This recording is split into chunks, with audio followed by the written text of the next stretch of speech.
what is going on? Welcome back to What Shall We Do Next? I'm Mike, your host, and I hope you guys are having the best day ever. Before I get started, guys, if you are new here, please subscribe if you haven't already done that. We're on the road to 84,000 subscribers, and I would love you to join me on this journey. So hit subscribe and join the fam. And also, guys, go follow me on all my social media. Links are in the description. I have Facebook, Twitter, Instagram, and even Snapchat, so go follow me on all of those. And as you guys know, I recently started a Facebook account, so you can add me on Facebook, and we can be Facebook friends, so go do that. Link is in the description. And finally, be sure to turn on the notification bell right next to the subscribe button. That way you get notified every time I upload a video. Thank you. But once again, I am coming back at you guys with another creepy video, and today we are talking about another scary story. And this scary story is called The Evil Grin. So when I was reading this story, it actually gave me chills. I'm not even kidding. I don't know why. I think it was just because of the way I imagined it. Oh God, I'm so excited to read this. So anyway, the story of The Evil Grin. This is a scary ghost story about a young girl who goes to visit her friend one evening. When she encounters her friend's mother, the strange smile she sees on the woman's face terrifies her. But enough of the jibber jabber, let's get right over to the story.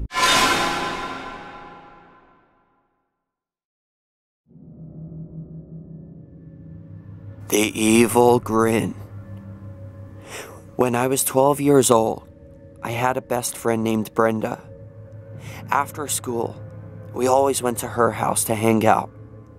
She lived in a big house on the edge of town. One day, Brenda didn't show up for school. She was absent for the next few days, and I began wondering if there was something wrong with her. After she had missed school for a whole week, I decided to pay her a visit.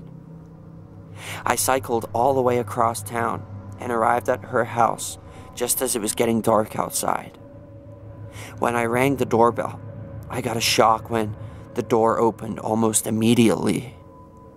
Brenda's mother was standing there in the doorway, but there was something strange about her. Her eyes seemed darker than usual, and her hair was hanging loose around her shoulders. I noticed that she was wearing a bathrobe. The most unsettling thing was the way she was grinning at me. She didn't say a word.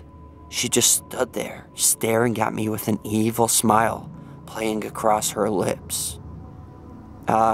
Is Brenda here? I asked nervously. She beckoned at me to come in, and before I could say anything, she had slipped back into the darkness of the house. As I stepped inside, my eyes strained to see in the darkness, but I wasn't sure where she had gone. Just then, I heard a strange humming sound and followed it into the kitchen. I found her there, standing at the kitchen sink, with her back towards me. The moment I entered the kitchen, she stopped humming, and there was an eerie silence. I took a seat at the kitchen table and waited. She seemed to be taking forever. I spent the next 5 minutes just sitting there, wondering what was going on. Just then, I realized something very odd.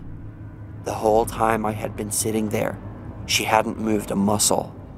Her back was still towards me, and I couldn't see her face. Her hands hung limp by her sides, and her head was tilted slightly. Something was very wrong. I stood up nervously and approached her. She remained completely still.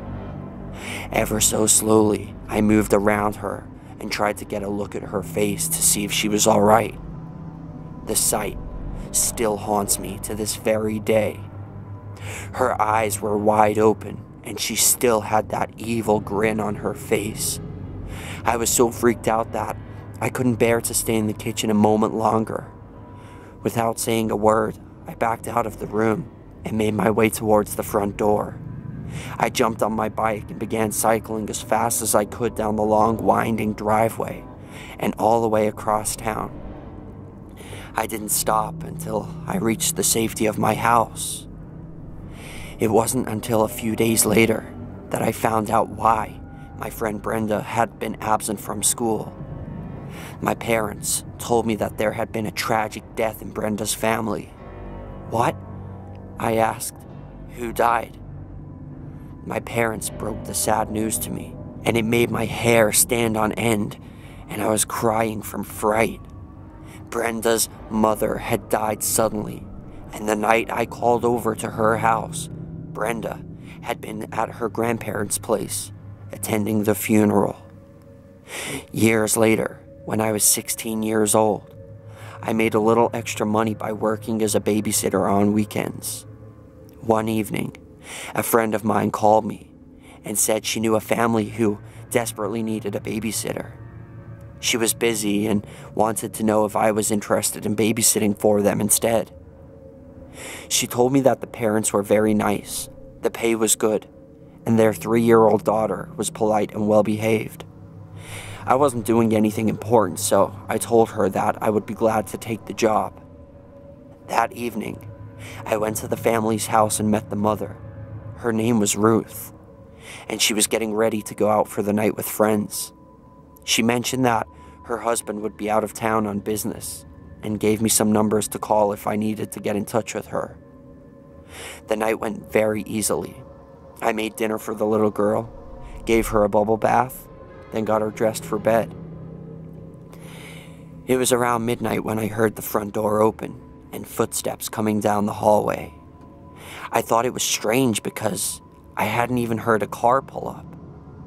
Turning around, I was relieved to see Ruth making her way into the living room where I was sitting watching TV.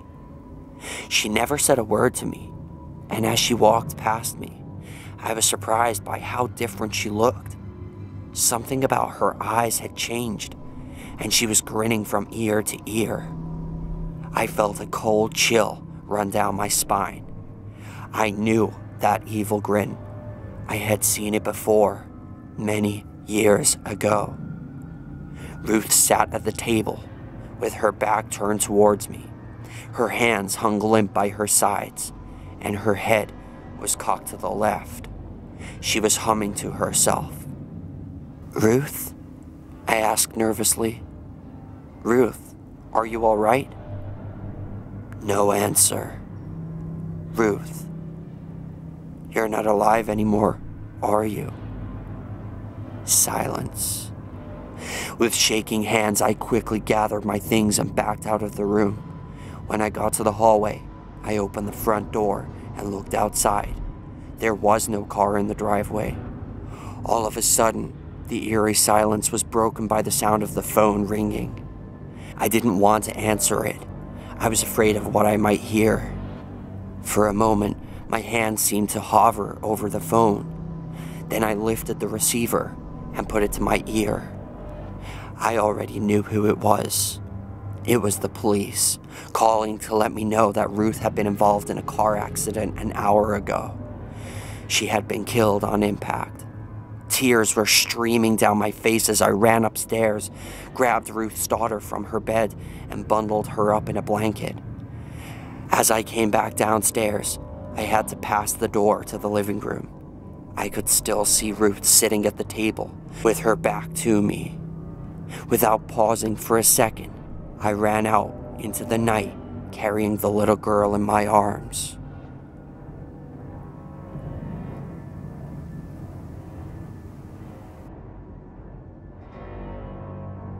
And that is the end of that. Holy crap, that gave me chills again! Whoa. This story, man, I don't know why it's so creepy. I think it's the way I'm imagining it. Like, imagine just being sat there in somebody's house and it's all dark and there's no lights on. And all of a sudden there's this person that's just like smiling at you. Ah! Oh, chills! God, man, the tingles. This is worse than ASMR videos. But my question to all of you for question of the day is, what do you think she was seeing here? Do you think she was seeing, like, the spirits of these people? And why do you think that these people that were dead were not communicating with this girl? Like, why were they just, like, smiling? Like,